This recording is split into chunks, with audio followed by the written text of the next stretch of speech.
मेरे बच्चों, कैसे हैं आप लोग? आई होप बहुत अच्छे होंगे और क्लासेस को एंजॉय कर रहे होंगे। डेली प्रश्न आप लोगों को अच्छा लग रहा होगा और प्रश्न आप लोगों के लेवल का है। और आज के प्रश्न भी आपके बहुत ही अच्छे हैं। और आज आपका जो पहला प्रश्न है ये आपका गुप्त साम्राज्य के उद्भव के बारे में है। आपको बताना है निम्नलिखित में से कौन से स्टेटमेंट हैं जो गुप्त साम्राज्य के उद्भव के संदर्भ में सही नहीं है। यानी कि इनमें से ऐसा कोई एक स्टेटमेंट है जो गुप्त साम्राज्य के उद्भव के बारे में सही नहीं है। पहला है, उन्होंने अपना राज्य कुषाण राज्यों के अवशेष पर स्थापित किया था। क्या ये बात सही नहीं है कि गुप्तों ने कुषाणों के राज्य पर ही अपने राज्य को स्थापित किया था। दूसरा, इस काल में उत्तर प्रदेश अधिक महत्व वाला क्षेत्र था। क्या गुप्त साम्राज्य के टाइम में जो उत्तर प्रदेश है ये ज़्यादा महत्व वाला क्षेत्र था। तीसरा, गुप्त काल में जीन, लगाम और जूतों का आविष्कार हुआ। क्या ये बात सही नहीं है। और चौथा, इस काल में घुड़सवारों की भूमिका प्रमुख हो गई। तो आपको बताना बच्चों, गुप्त साम्राज्य के उद्भव के संदर्भ में कौन सा कथन है जो कि सही नहीं है। यानी कि कोई एक स्टेटमेंट है जो कि सही नहीं है और बाकी सारी बातें बिल्कुल सत्य हैं। तो आप सभी को ये चीज़ें पता होना चाहिए कि कौन सा स्टेटमेंट है जो गुप्त साम्राज्य के उद्भव के संदर्भ में सत्य नहीं है। तो आपको एक एक चीज़ पता होना चाहिए बच्चों। जैसे पहला स्टेटमेंट क्या है आपका, बिल्कुल सही है। फिलहाल सही नहीं पूछ रहा है तो आपका तीसरा सही नहीं है, बाकी सारे सही हैं। पहला क्यों सही है, क्योंकि जो गुप्तों ने अपना साम्राज्य स्थापित किया था वो कुषाणों के राज्य के अवशेष पर ही स्थापित किया था। यानी कि ये कुषाणों के सामंत थे और इन्हीं के साम्राज्य के अवशेषों पर गुप्त ने अपने साम्राज्य की स्थापना की थी। ये बात बिल्कुल सही है। दूसरा स्टेटमेंट, इस काल में उत्तर प्रदेश अधिक महत्व वाला क्षेत्र था। ये बात भी सही है कि इस काल में उत्तर प्रदेश जो था ये अधिक महत्व वाला क्षेत्र बन गया था। तीसरा सही नहीं है, विकास गुप्त काल में जीन, लगाम और जूतों का आविष्कार नहीं हुआ, बल्कि ये आविष्कार कुषाणों के टाइम में ही हो गया था। कुषाणों ने ही जीन, लगाम और जूतों का आविष्कार कर लिया था। इसलिए आपका तीसरा जो है ये सही नहीं है, ये आपके गुप्त काल से नहीं बल्कि कुषाण काल का आविष्कार था। और चौथा सही है कि इस काल में घुड़सवारों की भूमिका प्रमुख हो गई थी। पहले के टाइम में हाथियों की ज़्यादा प्रमुखता होती थी, हाथी को लोग ज़्यादा तवज्जो देते थे। और इसी वजह से आपने देखा होगा कि चंद्रगुप्त मौर्य ने भी अपने ससुर सेलुकस को 500 हाथी ही गिफ्ट किया था, घोड़े के बजाय हाथी गिफ्ट किया था।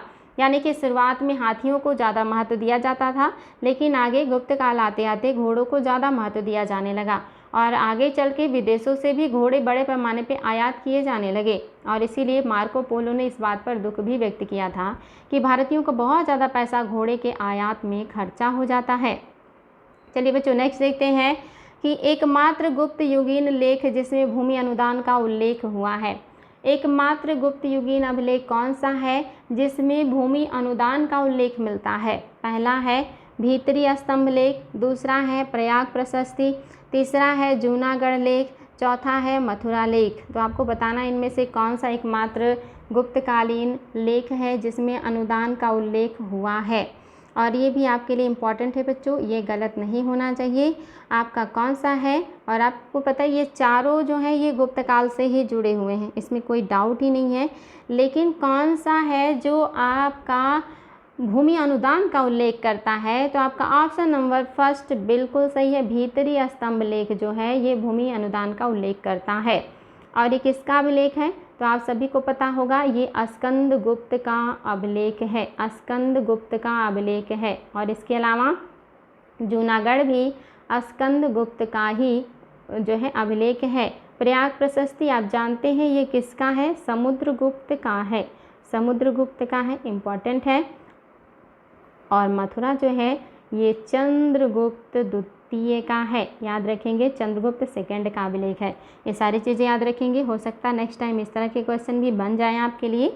चलिए बच्चों देखते हैं अगला प्रश्न आपका क्या है। धर्म सूत्रों और धर्म शास्त्रों द्वारा मान्यता प्राप्त विवाह के 8 रूपों के संदर्भ में निम्नलिखित कथनों पर विचार कीजिए।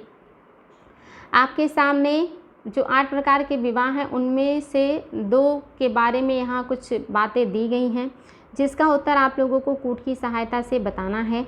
और इसमें आपको बताना है कि दिए हुए वक्तव्यों में कौन सा कथन है जो कि सही है। पहला है ब्रह्म विवाह विवाह का एक रूप है जिसमें वर गाय और बैल का एक जोड़ा उपहार स्वरूप वधू के पिता को समर्पित करता है।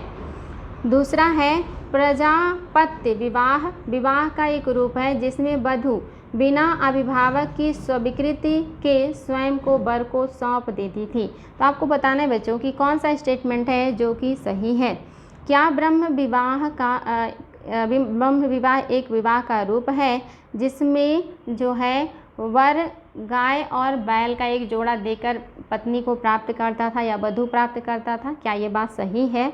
और आपको पता है कि यहाँ पे लिखी हुई दोनों बातें सही नहीं हैं, यानी कि दोनों बातें सही नहीं हैं। क्यों सही नहीं है बच्चों? तो ये चीज़ भी याद रखेंगे कि क्यों सही नहीं है, तो ये आपका इम्पॉर्टेंट है। आपका जो पहला है जो कह रहा है कि ब्रह्म विवाह का वह प्रकार है जिसमें जो वर है ये गाय और बैल का जोड़ा देकर वधू को प्राप्त करता है, ये गलत है, क्योंकि ये ब्रह्म विवाह की विशेषता नहीं है, बल्कि ये आर्ष विवाह में ऐसा देखने को मिलता है। ब्रह्म विवाह का मतलब है कि जो पुरोहित यज्ञ अनुष्ठान आयोजित करता था, जो उसको पूरा करवाता था, उसी पुरोहित के साथ अपनी बेटी का विवाह कर देना, उसी ब्राह्मण के साथ अपने बेटी का विवाह कर देना ही ब्रह्म विवाह है। तो पहला गलत हो गया, बिकॉज ये विशेषता आपके आर्ष विवाह का है। दूसरा में जो कह रहा है कि प्रजापत्य विवाह वह रूप है जिसमें वधू बिना अभिभावक के स्वीकृति के वर को सौंप देती है, नहीं, ये भी गलत है, आपको पता ही चल चुका है, क्योंकि ये जो बातें हैं ये सही हैं गंधर्व विवाह के बारे में।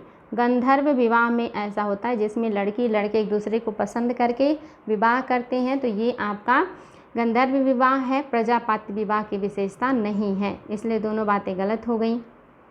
अब अगला प्रश्न भी आपका बहुत ही बढ़िया है और आपको बताना इनमें से कौन सा है जो कि सही है। देखिए आपके पास बहुत सारे लगभग 4 पॉइंट हैं और चारों पॉइंट्स को आपको ध्यान से पढ़ना है और फिर बताना है कि गुप्त काल के बारे में कौन सा कथन सही नहीं है।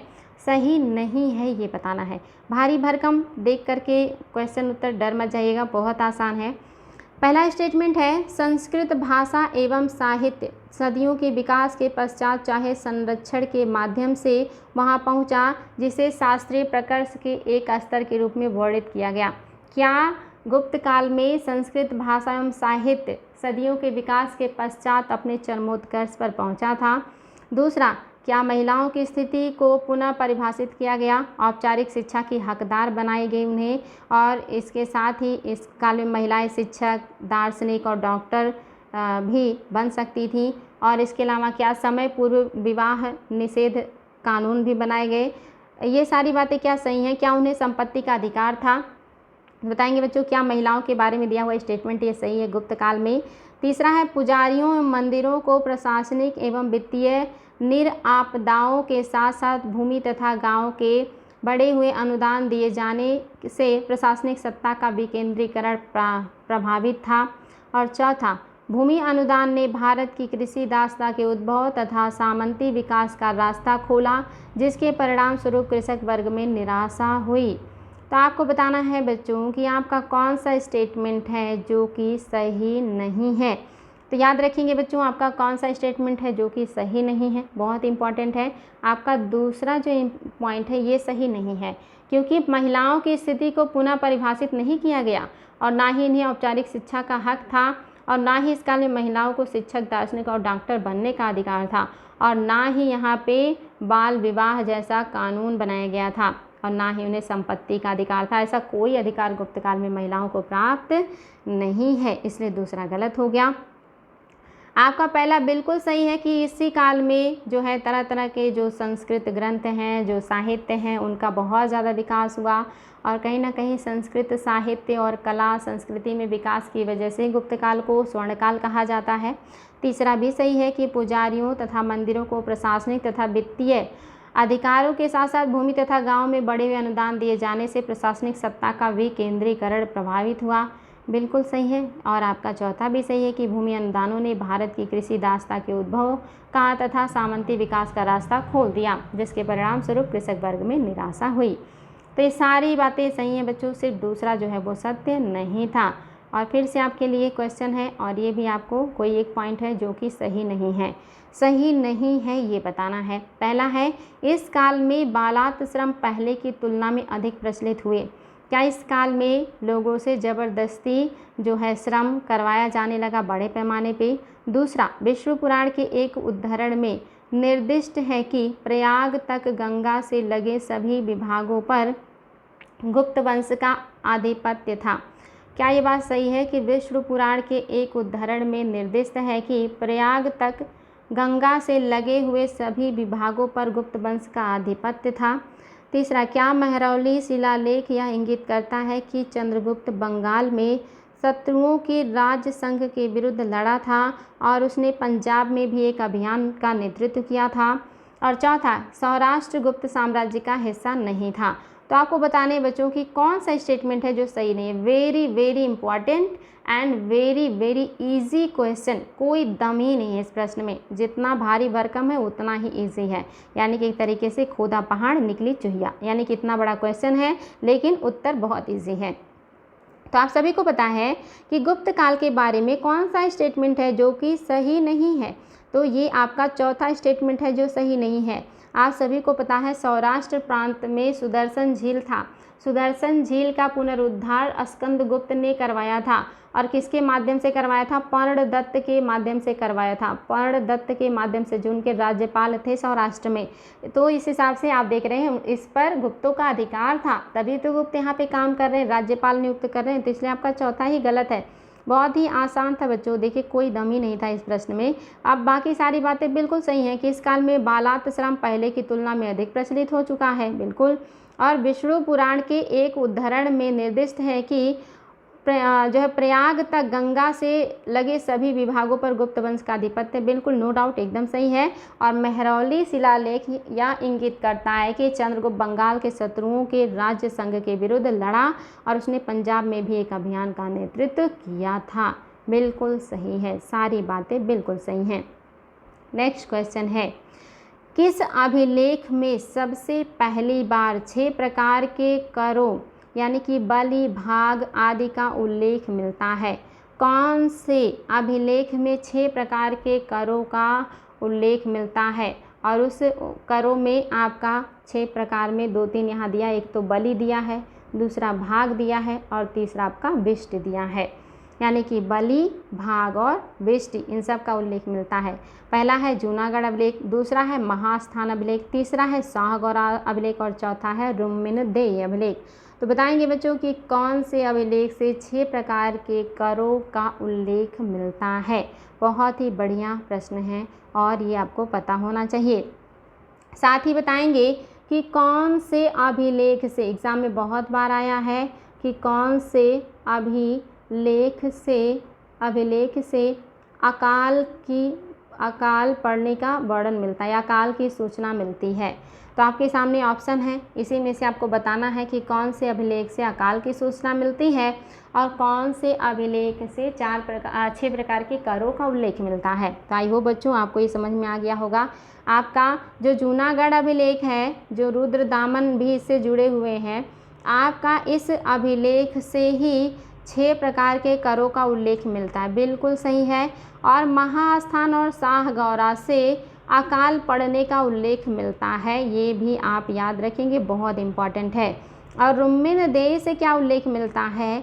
रुम्मिनदेय से उल्लेख मिलता है कि जो बुद्ध हैं, भगवान बुद्ध के जन्म स्थान पर अशोक ने यात्रा की थी। अशोक ने अपने राज्यारोहण के 20वें वर्ष भगवान बुद्ध के जन्म स्थान की यात्रा की थी। इस बात का उल्लेख मिलता है रुम्मिनदेय अभिलेख में। ये चीज़ याद रखेंगे बच्चों, बहुत इंपॉर्टेंट है। ये सारी बातें आप लोगों को याद होनी चाहिए, सारे एग्जाम में आए हुए प्रश्न हैं आपके लिए। नेक्स्ट क्वेश्चन है, निम्नलिखित वक्तव्यों पर विचार कीजिए तथा नीचे दिए गए कूट से सही उत्तर का चयन कीजिए। नीचे जो भी वक्तव्य हैं उन पर विचार करना है और आपको कूट की सहायता से उत्तर देना है। आप देख रहे हैं कथन है, बौद्ध ग्रंथ की खोज में ह्वेनसांग लगभग 2 वर्ष कश्मीर में रहा। क्या ये बात सही है? कारण है उस समय कश्मीर बौद्ध विद्या का एक प्रसिद्ध केंद्र था। क्या दोनों बातें सही हैं और क्या कथन की व्याख्या कारण कर रहा है?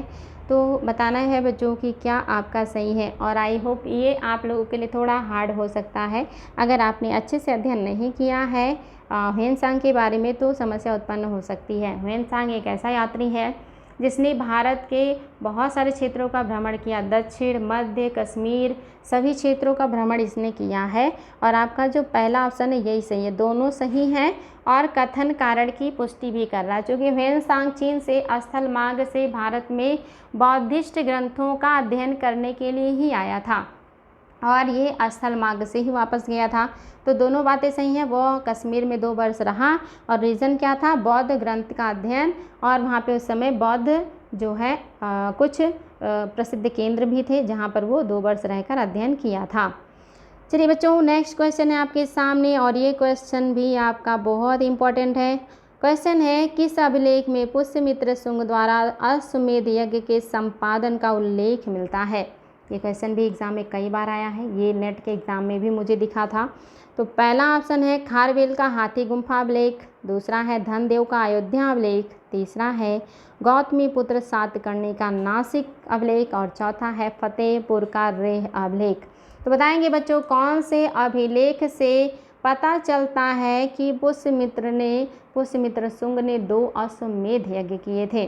वेरी वेरी इंपॉर्टेंट क्वेश्चन है और ये आप लोगों को जो है उत्तर देना है। आई होप आप इसका उत्तर बता सकते हैं कि आपका कौन सा है जो सही है। तो आपका दूसरा पॉइंट बिल्कुल सही है। धनदेव के अयोध्या अभिलेख से पता चलता है कि जो पुष्यमित्र शुंग है इन्होंने अश्वमेध यज्ञ का संपादन किया था। अब मुझे बताएंगे बच्चों कि क्वेश्चन है, पुष्यमित्र शुंग के पुरोहित कौन थे?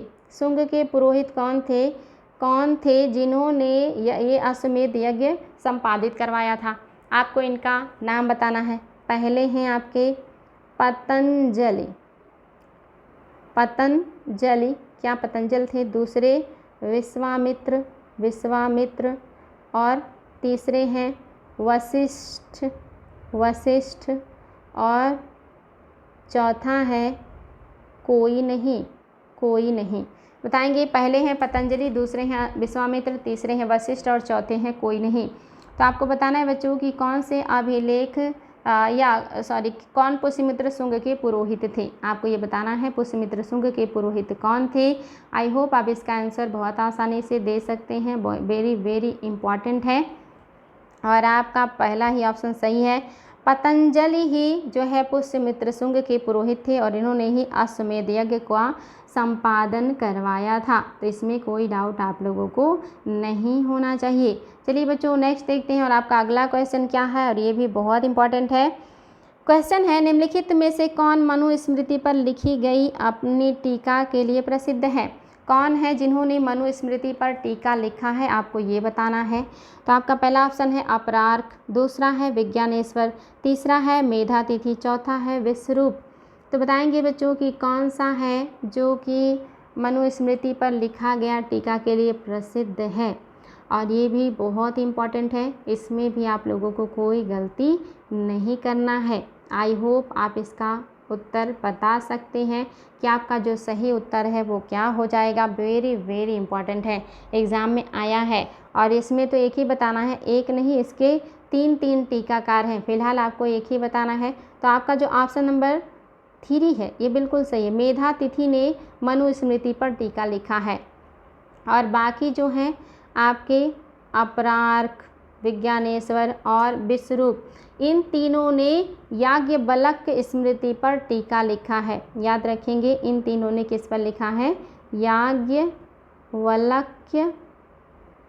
स्मृति पर टीका लिखा है। ये क्वेश्चन भी आ चुका है बच्चों, याद रखेंगे। अपरार्क, विज्ञानेश्वर और विश्वरूप ये याज्ञवल्क्य से जुड़े हुए हैं और जो आपके मेधातिथि हैं ये आपके मनुस्मृति पर लिखने वाले टीकाकार हैं। बहुत इंपॉर्टेंट है, ये भी याद रखेंगे। साथ ही बच्चों एक बहुत इंपॉर्टेंट क्वेश्चन का जवाब दीजिएगा, ये एग्ज़ाम में आया हुआ है इसलिए इसका उत्तर आप लोगों को पता होना चाहिए। प्रश्न है, कायस्थों का प्रथम या सर्वप्रथम उल्लेख कौन से स्मृति में मिलता है? उल्लेख किस स्मृति में मिलता है आपको ये बताना है। पहला ऑप्शन है मनु स्मृति, दूसरा है याज्ञवल्क्य और तीसरा है नारद और चौथा है आपका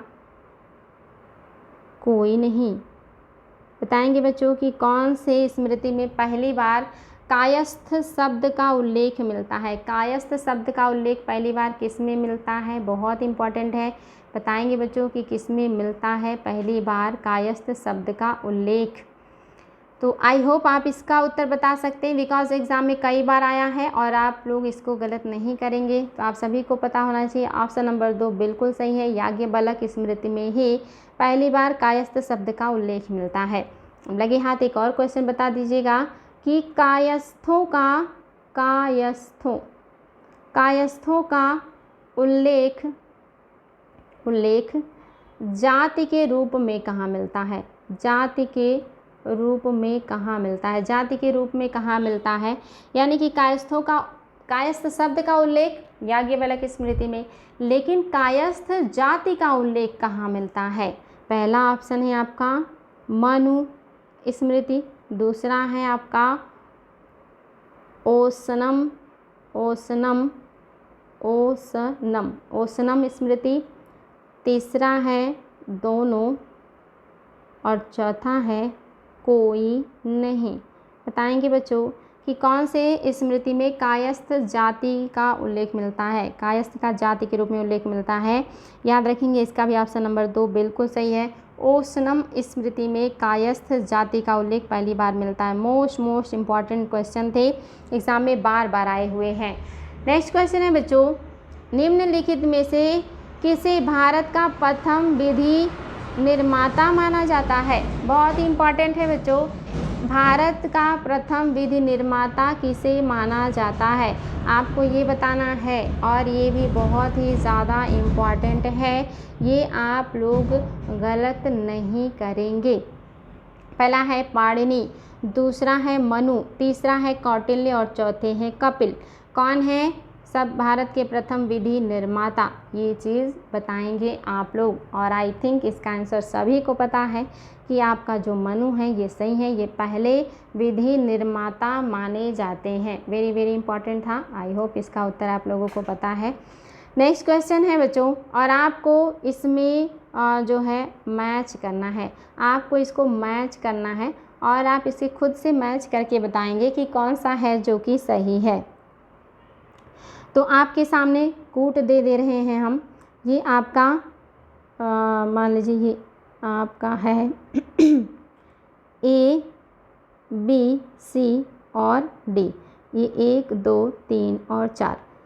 आप बताएंगे बच्चों आपका क्या सही होगा। कूट में है A, B, C और D, और इधर है 1 2, या कहिए कि इधर भी स्मॉल a है, स्मॉल आपका b है और स्मॉल c है। चलिए बच्चों, पहले कूट में है आपका पहला, दूसरा, तीसरा, चौथा। दूसरे में है तीसरा, चौथा, दूसरा, पहला, और इसमें है दूसरा, पहला, चौथा, तीसरा। तो आपको बताना है बच्चों कूट की सहायता से कि आपका कौन सा है जो सही हो जाएगा। यानी कि या तो आपका A सही होगा, या B सही होगा, या C सही होगा। इन तीनों कूटों में से आपका कौन सा सही है आपको ये बताना है। तो आई होप आप इसका उत्तर बता सकते हैं। और अगर इसका ऑप्शन, अच्छा 3 ऑप्शन हुआ है, चलिए एक और ऑप्शन ले लीजिए, जो D वाला ऑप्शन है इसको भी ले लीजिए। D में है आपका दूसरा, पहला, तीसरा और दूसरा, पहला, तीसरा और चौथा। तो बताएंगे बच्चों आपका कौन सा है जो कि सही है। चलिए मैच करते हैं। आप सभी को पता है कि जो भारवी हैं इन्होंने क्या लिखा है। भारवी ने लिखा है कीर्तार्जुनीयम। इसके अलावा कालिदास ने क्या लिखा है, मालविकाग्निमित्रम। यानी कि पहले का दूसरा और आपका तीसरे का तीसरा, पहले का दूसरा, यानी कि आपका क्या हो गया, यही ऑप्शन सही हो जाएगा, जो कि आपको पता होना चाहिए। अच्छा यहाँ पे कुछ मिस्टेक हो रहा है बच्चों, यहाँ पे कुछ मिस्टेक है। चलिए मैं आपको बता दे रही हूँ। देखिए भारवी कीर्तार्जुनीयम का है, नो डाउट। कालिदास का मालविकाग्निमित्रम है, नो डाउट। हर्ष ने नागानंद लिखा है, यानी कि दूसरे नंबर पे यहाँ पे 4 होना चाहिए, 4 यहाँ पे होना चाहिए था और यहाँ पे आपका तीसरा होना चाहिए था और यहाँ पे आपका पहला होना चाहिए था। यानी कि 2, इसके बाद आपका 4, उसके बाद आपका 3, उसके बाद आपका 1, 2 4 3 1 ये ऑप्शन होना चाहिए था राजशेखर का कर्पूर मंजरी। इस तरह से हो जाता बच्चों। यानी कि भारवी ने कीर्तार जूनियम लिखा है, बहुत इंपॉर्टेंट है, एग्जाम में बार बार पूछे गए हैं, याद रखेंगे। हर्ष ने नागानंद लिखा है, कालिदास ने मालविकाग्निमित्रम लिखा और राजशेखर ने कर्पूर मंजरी लिखा है। ये बिल्कुल रट लीजिएगा क्योंकि बहुत ही ज़्यादा इंपॉर्टेंट है ये, और आयोग इसको बार बार क्वेश्चन के फॉर्म में रखता ही रखता है, इसलिए इसको ज़रूर ध्यान दीजिएगा। नेक्स्ट है बच्चों, निम्न में से किस चीनी यात्री ने चालुक्य के शासनकाल में चीनी जो है आपको बताना है कि चीन भारत के संबंध का विवरण, यानी कि चालुक्य शासक के शासनकाल में कौन सा चीनी यात्री था जिसने चीन एवं भारत के संबंधों का विवरण दिया है। चीन और भारत के संबंधों का विवरण चालुक्य काल के समय में किसने दिया है विवरण, तो आपको बताना है। पहले ह्वेनसांग, दूसरे हैं फाहियान, तीसरे हैं मातवालिन, चौथे हैं इत्सिंग। आपको बताना बच्चों इनमें से कौन सा है जो चालुक्य काल से जुड़ा है और उसने भारत चीन के संबंध का वर्णन भी किया है। तो ये आप लोगों के लिए बहुत ही बढ़िया है और आसान भी है बच्चों, बिल्कुल भी हार्ड नहीं है, बहुत ही आसान है। अगर आपने अच्छे से पढ़ा है और आपको पता है कि कौन सा यात्री किसके शासनकाल में आया है तो आपके लिए क्वेश्चन का उत्तर ढूंढना बिल्कुल भी मुश्किल नहीं है। आपको पता ह्वेनसांग नहीं होगा क्योंकि हर्ष के समय में आया, फाहियान नहीं होगा क्योंकि चंद्रगुप्त द्वितीय के समय में आया है। आपको पता इत्सिंग जो है बहुत बाद में आए, तो जो मातवालिन है यही आपका सही आंसर हो जाएगा। यही चालुक्य शासनकाल में चीन और भारत के संबंधों का वर्णन करने वाला है। ये चीज़ याद रखेंगे बच्चों, बहुत इंपॉर्टेंट है, तो इसमें आप लोगों को कोई डाउट नहीं होना चाहिए। चलिए देखते हैं हमारा अगला प्रश्न क्या है। अगला प्रश्न है, अजातशत्रु के बारे में कौन सा कथन है जो कि आपका सही है। इस पर विचार कीजिए और नीचे आपका कूट दिया हुआ है, कूट की सहायता से उत्तर भी देना है आपको। पहला है, बिंबिसार ने उसे योग्यता के आधार पर राजा बनाया था। क्या ये बात सही है कि बिंबिसार ने अजातशत्रु को उसकी योग्यता के आधार पर शासक बनाया था। दूसरा, उसने काशी और वैशाली राज्य को अपने राज्य में मिलाया था। क्या ये बात सही है कि जो अजातशत्रु हैं इन्होंने काशी और वैशाली को अपने राज्य में मिलाया था। तो आपको बताना है बच्चों कि आपका कौन सा स्टेटमेंट है जो सही है, और आपके सामने कूट भी है। क्या केवल पहला सही है या केवल दूसरा सही है या दोनों सही हैं या कोई भी सही नहीं है। बहुत आसान है और बहुत इंपॉर्टेंट है, एग्ज़ाम में बार बार आने वाले प्रश्न हैं और आई होप आपने हिस्ट्री पढ़ा है तो आपके लिए मुश्किल नहीं होगा। आप सभी को पता होगा कि जो बिंबिसार हैं ये किस वंश के संस्थापक हैं, हर्यक वंश, हर्यक वंश के संस्थापक हैं। और हर्यक वंश को एक और नाम से जाना जाता है, पितृहंता वंश के नाम से जाना जाता है। यानी कि इस वंश के लगभग सभी राजकुमारों ने अपने पिता की हत्या की है। तो क्या बिंबिसार जो है वो अजातशत्रु को उसकी योग्यता के आधार पर राजा बनाएगा? नहीं, उसने बिंबिसार को कैद करके जेल में डाल दिया था जहां बिना खाना पीने के उनकी मृत्यु हो गई थी। इसलिए आपका पहला सही नहीं है। दूसरा सही है, अजातशत्रु ने काशी और वैशाली को अपने साम्राज्य में मिलाया था। और मैंने आप लोगों को बताया भी था कि वैशाली को जीतने के लिए अजातशत्रु ने महात्मा बुद्ध से सलाह भी मांगा था कि कैसे जीते, और इसके लिए उसे 16 वर्ष तक संघर्ष करना पड़ा था। मैंने आप लोगों को बताया था कि इस क्षेत्र को जीतने के लिए उसने 2 नए हथियार बनाए थे। क्या आपको वो 2 नए हथियारों के नाम याद हैं? मैं क्लास में बता चुकी हूँ। अगर नाम याद है तो बच्चों फटाफट जो है उत्तर दीजिएगा, अगर नहीं याद है तो आपको पता होना चाहिए। जो पहला हथियार था वो था महाशिलाकंटक, कंटक, और दूसरा जो था वो था रथमूसल और महाशिलाकंटक। ये 2 हथियार थे जिनका उपयोग करके अजातशत्रु ने वैशाली के लिच्छवियों को हराया था और उनके साम्राज्य पर अपना अधिकार स्थापित कर लिया था। याद रखेंगे बच्चों, ये आपका कौन सा सही हो गया? केवल दूसरा सही है, पहला सही नहीं है। चलिए आपका अगला क्वेश्चन है, बहुत इजी है, बहुत आसान है और आपके सामने कूट भी है, कूट की सहायता से उत्तर दीजिएगा। क्वेश्चन है, निम्नलिखित में से कौन सा युग्म है जो सुमेलित है? पहला है, मतलब एक तरफ राज्य हैं और दूसरी तरफ राजधानियाँ हैं। राज्य हैं, राजधानियाँ हैं। ये पहला ऑप्शन है, दूसरा ऑप्शन है, ये तीसरा ऑप्शन है। क्या मल्ल की राजधानी कुशीनगर थी? क्या वत्स की राजधानी श्रावस्ती थी? क्या लिच्छवियों की राजधानी वैशाली था? आपको बताना है बच्चों कि कौन सा है जो कि सही सुमेलित है। क्या केवल पहला दूसरा सही सुमेलित है, या दूसरा तीसरा सही सुमेलित है, या पहला तीसरा सुमेलित है, या पहला दूसरा तीसरा सुमेलित है? तो आप इसको बहुत आसानी से बता सकते हैं। अगर आपने 16 महाजनपद और उनकी राजधानियों को पढ़ा है तो बहुत आसान है। आप सभी को पता है इसमें कौन सा सही है। तो इसमें सही नहीं अगर हटा दें, जैसे कि वत्स का राजधानी कौशाम्बी था। वत्स की राजधानी कौशाम्बी थी, यानी कि आपका सही सुमेलित नहीं है।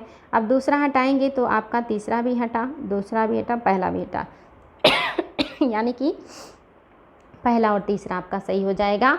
मल्ल की जो राजधानी थी ये कुशीनगर थी। अब क्वेश्चन है बच्चों, मल्लों की 2 राजधानियाँ थी, एक तो कुशीनगर हो गया, दूसरी राजधानी कौन सी थी? उत्तर दीजिएगा।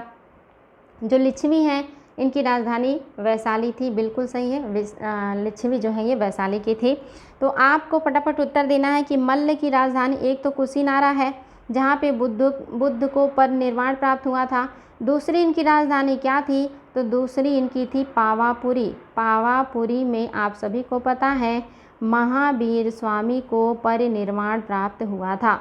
याद रखेंगे, बहुत इंपॉर्टेंट है। मल्ल गणराज्य की 2 राजधानियां हैं, एक राजधानी में महात्मा बुद्ध और दूसरे राजधानी में महावीर स्वामी को परिनिर्वाण प्राप्त हुआ था। चलिए बच्चों, अगला प्रश्न भी आपके सामने है और ये प्रश्न भी आपका अच्छा है। प्रश्न है, बिंबिसार के संदर्भ में निम्नलिखित में से कौन सा कथन असत्य है? पहला, वह मगध का वास्तविक संस्थापक था। यानी कि यहाँ पे आपके सामने है 4 पॉइंट है आपके सामने और आपको बताना है कि कौन सा है जो असत्य है। ये आपका पहला है, ये दूसरा है, ये तीसरा और ये चौथा है। असत्य बताना है बच्चों, याद रखिएगा। पहला है, वह अंग देश पर अधिकार कर लिया था। क्या बिंबिसार ने अंग पर अधिकार किया था? दूसरा, उसकी पहली पत्नी प्रसेनजीत की पुत्री थी। क्या उसकी पहली जो पत्नी थी वो प्रसेनजीत की पुत्री थी? और तीसरा, उसने राजवैद्य जीवक को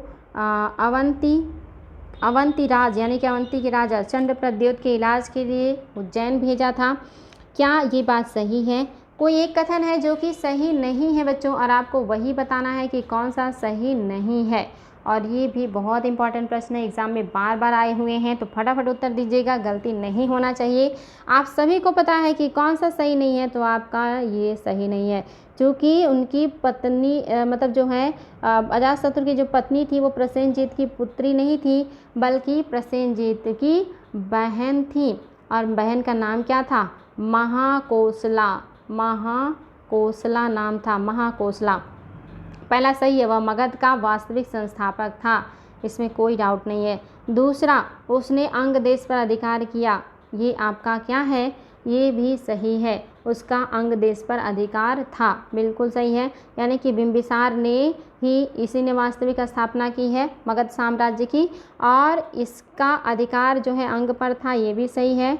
और इसने अपने राजवैद्य जीवक को अवंती के राजा चंद्रप्रद्योत का इलाज करने के लिए भेजा था, ये भी सही है। चंद्रप्रद्योत को पांडु रोग यानी कि पीलिया रोग हो गया था और इसके इलाज के लिए भेजा था उन्होंने। यानी कि पहला दूसरा चौथा सही है, तीसरा गलत है जो कि वो पुत्री नहीं थी बल्कि बहन थी। नेक्स्ट क्वेश्चन है बच्चों, एक तरफ है महाजनपद और दूसरी तरफ है राजधानियाँ। आपको बताना है कि इनमें से अच्छा सही सुमेलित करना, आपको सुमेलित करना है बच्चों, यानी कि आपको इसको कूट की सहायता से उत्तर देना है। तो चलिए मैं आप लोगों को कूट दे दूं, कूट ले लीजिए और कूट की सहायता से बताइए A, B, C और D। इसमें 1, 2, 3 और 4 कूट है। एक तरफ है आपका A, B, C और D, यहाँ पर भी A, B, C और D। अब आपके सामने कूट है बच्चों, पहले में है पहला, तीसरा, चौथा, दूसरा, दूसरे में है तीसरा, चौथा, पहला और आपका दूसरा, तीसरे में है दूसरा, तीसरा और आपका पहला और आपका चौथा। चलिए देखते हैं क्या इतने से आपका काम बन जाएगा। तो हाँ, बिल्कुल इस 3 ऑप्शन में ही कोई आपका सम्मिलित कर रहा है। तो आपको बताना है कि कौन सा सही है, ए सही है, बी सही है, सी सही है या डी सही है। तो आप सभी को मिलान करना है। आपको पता अंग की राजधानी चंपा थी। आ गया उत्तर बच्चों। ऑप्शन नंबर सी में ही केवल पहले नंबर पे दूसरा है, यानी कि बाकी सही है। मगध की राजधानी राजगिरी या गिरिब्रज थी। काशी की राजधानी वाराणसी थी और कौशल की राजधानी श्रावस्ती थी। उत्तर ऑप्शन नंबर सी आपका बिल्कुल सही है। 2, 3, 1, 4 इसमें कोई डाउट नहीं होना चाहिए बच्चों, बार बार एग्ज़ाम में आता है, इसलिए इसका उत्तर आप सभी को पता होना चाहिए। आई होप उत्तर समझ में आया होगा। चलिए नेक्स्ट क्वेश्चन, बढ़िया क्वेश्चन है। अगर आपने महाजनपदों की स्थिति को देखा है तो आप बहुत आसानी से बता सकते हैं इसको। क्वेश्चन है, ईसा पूर्व 6ठी सदी के निम्नलिखित महाजनपदों को पूर्व से पश्चिम की ओर क्रम में व्यवस्थित कीजिए, क्रम में लगाइए। तो आपको बताना है पहले में है क्या, सबसे पूर्व में अंग आएगा, उसके बाद मगध, उसके बाद काशी, फिर कौशल, फिर मत्स्य। दूसरा है अंग, मगध, कौशल, काशी और मत्स्य। तीसरा है मगध, अंग, काशी, कौशल और मत्स्य। और चौथा है मगध, काशी, अंग, कौशल, मत्स्य। तो बताएंगे बच्चों आपका कौन सा है जो पूर्व से पश्चिम महाजनपदों का सही क्रम बताता है। और ये प्रश्न भी आपके लिए बहुत इम्पॉर्टेंट है। आई होप आप इसका उत्तर बता सकते हैं। और महाजनपद काल के बारे में जो भी प्रश्न आपके सामने है ये बहुत इम्पॉर्टेंट है। और आई थिंक आप सभी को उत्तर मिल गया होगा। आपका जो पहला ऑप्शन है यही सही है। सबसे पूर्व में अंग था, उसके बाद मगध, फिर काशी, फिर कौशल और फिर आपका मत्स्य। अब आप मुझे बताएंगे बच्चों ये जो मत्स्य महाजनपद है ये कौन से राज्य में था। ऑप्शन ले लीजिए, यूपी, पहला यूपी, दूसरा एमपी, तीसरा राजस्थान और चौथा बिहार। बताएंगे बच्चों कौन से राज्य में था आपका मत्स्य महाजनपद, एग्ज़ाम में आया है। और अगर पता है तो मत्स्य महाजनपद की राजधानी भी बता दीजिएगा। बहुत ही ज़्यादा इम्पॉर्टेंट है, बार बार एग्ज़ाम में आए हुए क्वेश्चन है ये। तो आप लोगों से ये गलती नहीं होना चाहिए। आई होप आप इसका उत्तर बहुत आसानी से दे सकते हैं और आप सभी को ये चीज़ें पता होनी चाहिए। और आप सभी को पता है कि ये जो आपका मत्स्य महाजनपद है ये राजस्थान में था और इसकी राजधानी था विराटनगर था बच्चों राजधानी। और महाजनपद जो था ये राजस्थान में था। नेक्स्ट क्वेश्चन देखते हैं क्या कह रहा है। निम्न में से किस अशोक के अभिलेख में परंपरागत अवसरों पर पशु बलि पर रोक लगाए गए हैं। ऐसा लगता है कि वह पाबंदी पशुओं के वध पर थी। तो आपके सामने ऑप्शन है बच्चों, शिलालेख 1, स्तंभलेख 5, शिलालेख 9 और आपके सामने है शिलालेख 11। तो बताएंगे बच्चों कि कौन से अभिलेख से पता चलता है कि अशोक ने पशु बलि निषेध किया था। और आपके सामने एक और भी ऑप्शन ले लीजिए, ऑप्शन नंबर 5, द्वितीय शिलालेख। बताएंगे बच्चों आपका कौन सा है जो कि सही हो जाएगा। कौन से शिलालेख या अभिलेख से पता चलता है कि अशोक ने अपने यहाँ पशु बलि का निषेध किया था, ये आप लोगों को बताना है बच्चों। और ये बहुत ही इम्पॉर्टेंट है और ये आप लोगों को पता भी होगा बिकॉज एग्ज़ाम में कई बार आया हुआ क्वेश्चन है। तो इसमें गलती नहीं होना चाहिए। तो आई थिंक बच्चों आपको इसका उत्तर मिल गया होगा। आपका क्या सही हो जाएगा, ये आपका जो है द्वितीय शिलालेख ही सही हो जाएगा, जिसमें अशोक के पशु बलि के निषेध के बारे में वर्णन मिलता है। तो इसमें आप लोगों को कोई डाउट नहीं होना चाहिए। ये बहुत ही आसान है और very very important. Next question है बच्चों आपके लिए एक इम्पॉर्टेंट प्रश्न है। मुझे बताएंगे, क्वेश्चन है कि बुद्ध के जीवन से जुड़ी हुई, बुद्ध के जीवन की कौन सी घटना वैशाख पूर्णिमा को नहीं घटा था। वैशाख पूर्णिमा को नहीं घटा था। आपको बताना है भगवान बुद्ध के जीवन की कौन सी घटना वैशाख पूर्णिमा को घटित नहीं हुआ था। पहला है ए जन्म, बी है ज्ञान मतलब ज्ञान प्राप्ति, सी है निर्वाण और डी है गृह त्याग। बताएंगे बच्चों भगवान बुद्ध की कौन सी घटना है, जीवन की कौन सी घटना जो बैसाख पूर्णिमा को घटित नहीं हुआ था।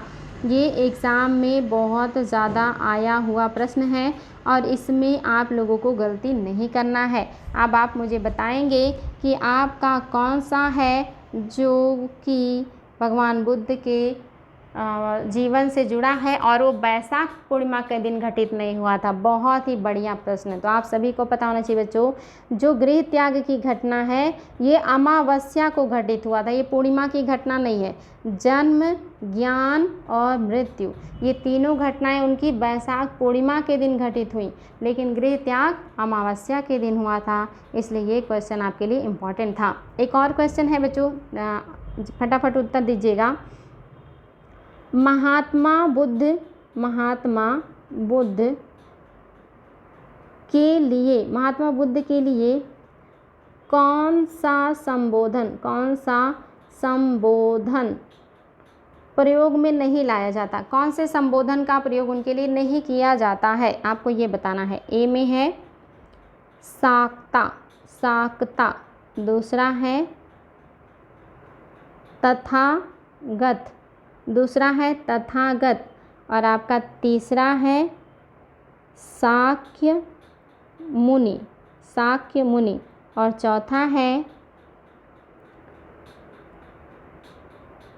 कैवल्य।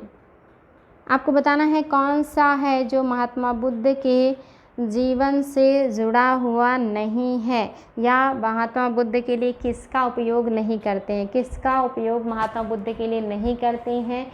बहुत ही इम्पॉर्टेंट है बच्चों, याद रखेंगे। जब महात्मा बुद्ध को ज्ञान की प्राप्ति हुई तब उन्हें जो है तथागत, शाक्य मुनि ये सारी चीज़ें बुद्ध जैसी चीज़ों से अभियुक्त किया गया, लेकिन कैवल्य जैसा शब्द जैन धर्म से जुड़ा है, ये बौद्ध से जुड़ा हुआ नहीं है, इसलिए आपको ये चीज़ पता होना चाहिए। नेक्स्ट क्वेश्चन है बच्चों, बहुत इंपॉर्टेंट है और एक क्वेश्चन मैं आप लोगों को करा भी चुकी हूँ, तो इसलिए इसका उत्तर किसी का गलत नहीं आना चाहिए, सभी बच्चे इसका उत्तर सही बताएंगे। अब आप लोगों का अगर कोई क्वेश्चन रिवीजन होता है या रिपीट होता है ना, तो वो गलत नहीं करना है आप लोगों को, बिकॉज वो हमें करवा चुकी हूँ, तो ये क्वेश्चन भी हो चुका है। अब आप मुझे बताएंगे कि बुद्ध के जीवन से जुड़ा हुआ भूमि स्पर्श मुद्रा वाली मूर्ति उनके जीवन की किस घटना को वर्णित करता है। पहला है महाभिनिष्क्रमण, दूसरा है धर्मचक्र परिवर्तन, तीसरा है मार विजय और चौथा है निर्वाण। तो बताएंगे बच्चों कौन सी घटना है बुद्ध की जो भूमि स्पर्श मुद्रा को अभिव्यक्त करता है या बताता है।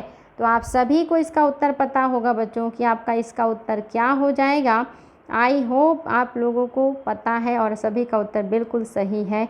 आपका ऑप्शन नंबर 3 बिल्कुल सही है। मार विजय जो है यही आपकी भूमि स्पर्श मुद्रा के बारे में बताता है।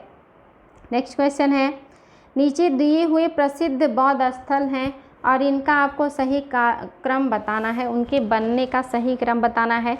और ये प्रश्न भी हो चुका है, बिकॉज़ ये बहुत इंपॉर्टेंट था, इसलिए मैंने इसको दोबारा आप लोगों के लिए लिया है। और इस बार आप लोग बिल्कुल भी गलती नहीं करेंगे, सभी का उत्तर बिल्कुल सही आना चाहिए, इसमें तो आप लोगों को गलती नहीं करना है बच्चों। तो आपके सामने प्रश्न और आपके सामने कूट भी है और आप कूट की सहायता से फटाफट उत्तर दीजिए कि कौन सा है जो कि आपका सही हो जाएगा। तो आप सभी को पता है क्या पहला सही है नालंदा नागार्जुन अमरावती सांची, या दूसरा सही है सांची अमरावती नागार्जुन कोंडा नालंदा, या तीसरा सही है सांची नागार्जुन कोंडा अमरावती नालंदा, या चौथा सही है नागार्जुन कोंडा सांची अमरावती और नालंदा। तो सभी को पता है बच्चों कि आपका कौन सा है जो सही है। आपका ऑप्शन नंबर 2 ही बिल्कुल सही है, आपका दूसरा सही, इसमें कोई डाउट आप लोगों को नहीं होना चाहिए। ये प्रश्न भी आपका बहुत ही ज़्यादा इम्पॉर्टेंट था, तो इसको भी आप लोग ध्यान देंगे और इसको भी आप लोग कभी गलत नहीं करेंगे। एक क्वेश्चन है आप लोगों के लिए आज का आखिरी प्रश्न, इसका उत्तर दीजिएगा। क्वेश्चन है नचिकेता प्लस यम का संवाद किस उपनिषद में मिलता है, किस उपनिषद में मिलता है।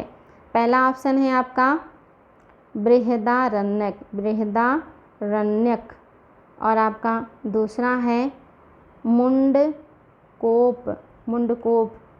तीसरा है कठोप, कठोपनिषद, कठोपनिषद।